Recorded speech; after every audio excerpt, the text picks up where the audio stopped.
बिहार में कांग्रेस को सिर्फ 52 सीट, आरजेडी के दफ्तर से हुआ ऐलान। बिहार के राजनीतिक का तापमान बहुत गर्म रहा। पटना के गांधी मैदान में एक तरफ मुसलमानों की भीड़ वक्फ संशोधन बिल को लेकर के आंदोलन कर रहे थे और विपक्ष पार्टी के सारे दल मौजूद थे, चाहे वो आरजेडी के नेता तेजस्वी यादव हो, पप्पू यादव, कन्हैया कुमार, इमरान प्रतापगढ़ी, यानी विपक्ष के जितने बड़े बड़े नेता हैं वो सब लोग वहां शामिल थे। लेकिन उसी बीच पटना के अंदर एक और बड़ा खेला हो गया आरजेडी और कांग्रेस के बीच में। आरजेडी और कांग्रेस के बीच में जो खेला हुआ है वो सीट शेयरिंग को लेकर के है, अखिलेश प्रसाद सिंह के आड़ में जाकर के। आप अखिलेश प्रसाद सिंह को जानते हैं कि ये पूर्व प्रदेश अध्यक्ष बिहार के, अभी तो राजेश कुमार राम है, और अखिलेश प्रसाद सिंह जिन्हें उन्होंने जो खेला करवाया वो सीधा तौर पर कहा, और आरजेडी ने अखिलेश प्रसाद सिंह को सीधा तौर पर धमकी भी दे दी कि आपको यानी कांग्रेस पार्टी को सिर्फ और सिर्फ हम 52 सीटें ही दे सकते हैं और 52 सीटों के अंदर ही कांग्रेस पार्टी को समझौता करना ही होगा और आरजेडी सिर्फ और सिर्फ 140 सीटों पर चुनाव लड़ेगी और वाम दल जिसमें सीपीआई, सीपीएम और जो छोटे छोटे दल है उन दलों में सिर्फ और सिर्फ 35 सीटें जाएंगी, उन्हीं में वो बंटवारा कर लेंगे। और जहां तक मुकेश सहनी की बात है,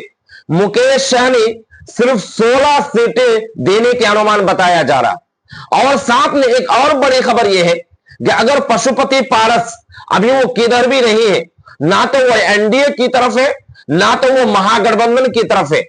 और अगर वो महागठबंधन की तरफ आते हैं क्योंकि वो एनडीए से नाराज है, अगर वो महागठबंधन की तरफ आते हैं तो वो सभी की सीटों से कुछ काट करके उनको दे दी जाएंगी। ये बिहार के राजनीतिक गलियारों में सबसे बड़ी खबर है और अखिलेश प्रसाद सिंह को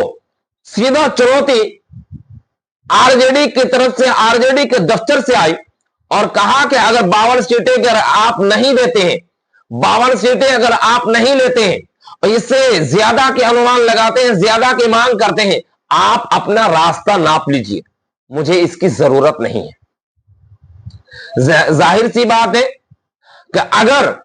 आपस में ही लड़ेंगे तो जाहिर सी बात है कि एनडीए को फुल बहुमत मिलेगा